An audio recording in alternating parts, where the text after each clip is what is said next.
5 sentences toxic people say when they're losing control over you. The moment a toxic person realizes they can't manipulate you anymore, they don't get quieter, they get louder. And the 5 sentences I'm about to show you are their last-ditch weapons. But here's what changes everything. Once you know the game they're playing, you can't be played anymore. I have spent some time to study manipulation patterns in relationships, not just reading about them, but sitting across from hundreds of people who'd been trapped in these dynamics. And I've watched the exact same sentences come out of different people's mouths like they're reading from the same script. Because they are. These aren't random attacks. They're predictable psychological tactics that toxic people use when they feel their control slipping. And I know what it's like to hear these words and feel that knot in your stomach, wondering if maybe you're the problem. You're not. You're just finally seeing the game clearly. So let me walk you through exactly what's happening when you hear these 5 sentences, why they work on your nervous system, and most importantly, the precise words that neutralize them. Because knowledge isn't just power here, it's freedom. Let's start with the most common one. You've changed. Here's what nobody tells you. This isn't an observation. It's an accusation wrapped in concern. And your brain hears it as, you've betrayed who I needed you to be. Picture this. Marcus, 29, finally starts saying no to last-minute favors from his friend David. After years of dropping everything whenever David called, Marcus sets one boundary. Just one. David's response? Man, you're really changed. You used to be so chill. Notice what's happening. David doesn't say, I'm disappointed, or I miss hanging out. He implies that Marcus's old self, the one who was always available, was the authentic version. And the Marcus who has boundaries, that's the fake one. The statistic here is brutal. 73% of people who start setting boundaries report hearing this exact phrase within the first 2 weeks. It's that predictable. If you don't catch this manipulation, you'll start second-guessing every boundary you set. You'll think, maybe I am being cold. Maybe I'm overreacting. Maybe the old me was better. And that's exactly the spiral they're counting on. Because once you're questioning yourself, they're back in control. Here's the psychology. When someone says you've changed, they're triggering your need for identity consistency. Your brain hates thinking you're being inauthentic. It creates cognitive dissonance, that uncomfortable tension between two opposing ideas. So your nervous system goes into overdrive trying to prove you're still the same, which usually means going right back to the behavior they want. You've changed becomes please change back becomes you abandoning your boundaries to relieve that psychological pressure. So here's your response, and it's simpler than you think. You're right, I have changed. I've started respecting myself. That's it. No long explanation, no justification, no apology. Because here's what this does. It removes the shame from the equation. You're not defending the change, you're owning it. You're reframing you've changed from an accusation into a statement of growth. And watch what happens next. 9 times out of 10, they'll scramble. They'll try another tactic, because you just took their weapon and turned it into a declaration of your evolution. Micro-commitment. The next time someone implies you've changed negatively, pause for 3 seconds before responding. Just 3 seconds. That pause lets you recognize the manipulation before you react to it. Real relationships celebrate your growth. Toxic ones punish it. If someone's upset that you've changed, ask yourself who benefits from you staying small. Sentence number 2 is the guilt bomb. After everything I've done for you. And this one's designed to put you in emotional debt for the rest of your life.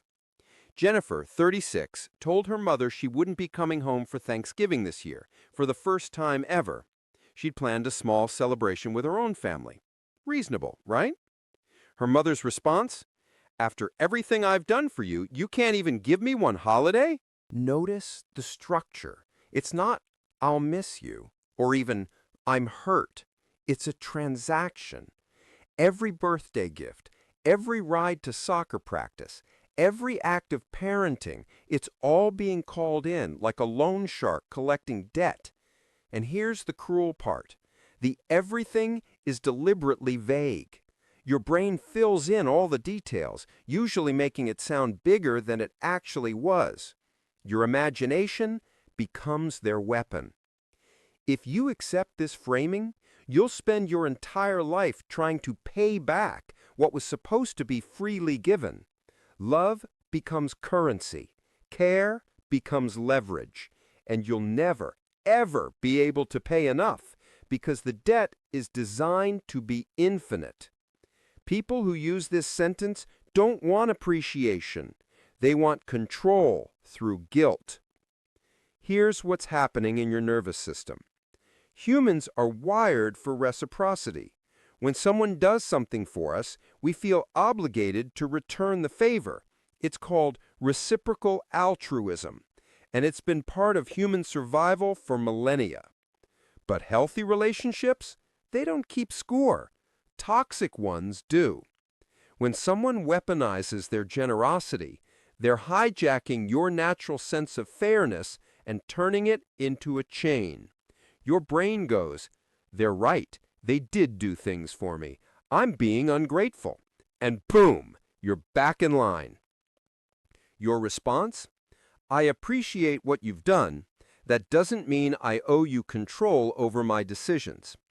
Or, if you want the softer version, "I value what you've given me. I'm not going to make decisions out of guilt." Here's why this works. You're acknowledging the truth, yes, they did things, without accepting the transaction they're trying to create. You're separating appreciation from obligation. Because love, real love, doesn't come with invoices. Microcommitment. Make a list of 3 things you've done for others without expecting anything back. Look at that list. That's what genuine generosity looks like. Now ask yourself, does the person guilt-tripping you operate from that same place? If someone constantly reminds you of what they've done for you, they're telling you something important. They never did it out of love. They did it for leverage. And that changes everything. Number 3 is the reality eraser. You're being too sensitive, or you're overreacting. This one's particularly insidious because it doesn't just dismiss your feelings, it makes you doubt your perception of reality itself. Rachel, 41, told her partner that his comments about her weight were hurtful. His response? "Come on, you're being way too sensitive. I'm just joking. You always overreact." 3 tactics in one sentence. First, he minimizes her feelings. Second, he reframes his hurtful behavior as harmless. Third, he makes it a pattern. "You always," suggesting this is her flaw, not his. Research on gaslighting shows this phrase appears in 68% of emotionally abusive relationships, and it works because it shifts the entire conversation from "what you said hurt me" to "why are you so sensitive?" The problem is now yours, not theirs. When you hear this enough times, you stop trusting yourself. You start thinking, maybe I am too sensitive. Maybe I should toughen up. Maybe I'm the problem. And that's how you end up tolerating behavior that violates your boundaries, because you've been convinced your boundaries are the issue, not the violation. Here's the neuroscience. Your brain has something called reality monitoring, the ability to distinguish between internal experiences and external reality. When someone consistently tells you that your perception is wrong, it creates what psychologists call epistemic helplessness. Basically, you lose confidence in your ability to know what's real. It's the same mechanism used in larger-scale manipulation and gaslighting. Undermine someone's trust in their own perception enough times, and they'll look to you to tell them what's real, which gives you complete control of their reality. That's not love, that's psychological warfare. Your response? "I'm not asking you to feel what I feel. I'm telling you my boundary." Or, "You don't get to decide what hurts me." Notice what you're doing. You're taking the conversation back to objective truth. This isn't about sensitivity levels. It's about respect for your stated boundaries. And if they keep pushing, that's actually incredibly valuable information. It's them showing you that your feelings don't matter to them. Believe them. Microcommitment. Start keeping a feelings journal for 1 week. Just 3 sentences a day about how you felt and what triggered it. This creates an external record of your emotional reality that can't be gaslit away. The right person will never make you feel crazy for having feelings. If you constantly have to defend your emotional reality in a relationship, you're not too sensitive. You're just with the wrong person. We're halfway through, and if you're recognizing these patterns, take a breath. Recognition is the first step, and I know it can feel overwhelming to realize you've been navigating this minefield. But here's the truth. You're not discovering that you're broken. You're discovering that you've been playing a rigged game. Now let's look at the last 2 sentences, because these are the ones toxic people use when they're truly desperate. Sentence 4 is the isolation threat. Nobody else will put up with you. Or its cousin, nobody else will love you like I do. This is the nuclear option. And it works by triggering your deepest fear, being alone and unlovable. Michael, 33, finally decided to leave a friendship that had become emotionally draining. His friend's parting shot? Good luck finding anyone else who tolerates your issues. I'm the only one who's stuck around. Brutal, right? But notice the psychology. Michael's friend positioned himself as the only person capable of acceptance. Everyone else? They'll reject you. It's manufactured scarcity.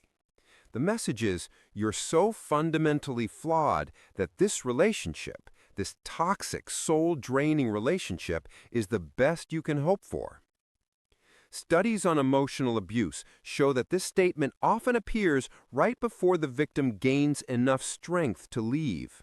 It's the last firewall between control and freedom.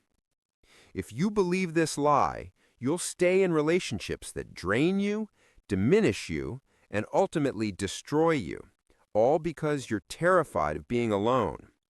And here's the cruelest irony. The person saying nobody else will love you is usually the person who doesn't actually love you. They need you. That's different. Your brain has what's called a negativity bias. You're wired to give more weight to negative information than positive. It's a survival mechanism. One negative prediction, you'll be alone, feels more urgent than multiple positive experiences. I've connected with people before. Add in attachment anxiety, the fear of abandonment, and this sentence hits like a psychological sledgehammer. But here's what they're not telling you. The reason they're saying this is because they know you're valuable. If you weren't, they wouldn't be fighting so hard to keep you. They're terrified they'll lose you, and they're projecting that fear onto you by making you think you need them. Your response: I'd rather be alone than in a relationship that makes me feel this way. Or, if you're the only person who can love me, then I don't want your kind of love. These responses work because they call the bluff. You're essentially saying, I'm willing to risk being alone rather than stay small. And watch, if they truly believed you were unlovable, they wouldn't be trying so hard to convince you to stay. Micro-commitment. Write down 3 qualities you bring to relationships. Not what you do for others, who you are. Kind, thoughtful, loyal, funny, creative, whatever is true. Read that list every morning for 5 days. You're reminding your nervous system of your inherent value before someone else tries to tell you otherwise. If someone has to convince you that you're lucky to have them, you're not, because the right people make you feel chosen, not trapped. And finally, sentence 5, the accountability dodge. Look what you made me do. This is their end game. When all else fails, they make you responsible for their behavior. Lisa, 28, set a boundary with her sister about borrowing money. Her sister's response when Lisa said no, "Well, now I'll lose my apartment. Look what you made me do. This is on you." Notice what's happening. Lisa's boundary becomes Lisa's fault. Her sister's financial situation, her choices, her consequences, all of it gets transferred onto Lisa. It's called blame shifting, and it's the final move of someone who's lost control. If they can make you feel responsible for their actions, they can manipulate you into fixing it, saving them, or backing down. Psychology research shows that people who frequently use this phrase score high on what's called external locus of control, the belief that their life is controlled by outside forces, which means they'll never take responsibility for anything. If you accept responsibility for their choices, you become their life manager. Every bad decision they make becomes your emergency. Every consequence they face becomes your problem to solve. And you'll spend your entire life trying to manage another adult's behavior, all while they blame you for the outcomes of choices they made. Here's the mechanism. Humans have what's called a helper instinct, especially if you're empathetic or have been raised to take care of others. When someone says, "You made me do this," it activates your guilt and your desire to fix it. Your nervous system goes into rescue mode. If I caused this, I need to fix this. But here's the reality check. You can't make an adult do anything. They have agency. They have choices. And their choice to blame you for their actions, that's them exercising that agency. The truth is, and this is hard to accept, they're not out of control. They're choosing not to control themselves, and they're hoping you'll feel guilty enough to manage them. Your response? I made a choice. I'm not responsible for it. Or, your reaction is your responsibility, not mine. These responses work because they return ownership to where it belongs, with them. You're not arguing, you're not defending. You're simply stating a boundary of emotional responsibility. And if they escalate, that's more information. It's them showing you that they have no intention of taking accountability ever. Micro-commitment. Practice saying this in the mirror. I'm not responsible for your reaction. Say it 10 times, out loud. Let your nervous system hear you claiming that truth.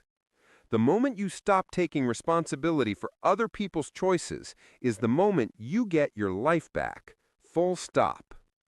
Remember what I said at the beginning? Once you know the game, you can't be played anymore. These 5 sentences, you've changed, after everything I've done for you, you're too sensitive, nobody else will love you, and look what you made me do. They're all variations of the same strategy. Make you doubt yourself so you'll stay controllable. But now you see it, and you can't unsee it. So here's what changes. You stop defending, you stop explaining, you stop trying to convince someone who's pretending not to understand. You start responding from a place of clarity instead of confusion, strength instead of guilt, boundaries instead of people-pleasing. Because here's the truth toxic people will never tell you. You're not difficult, you're not too much, you're not the problem. You're just finally refusing to be the solution to their dysfunction. And that's not you changing for the worse. That's you becoming who you were always meant to be. Welcome back to yourself.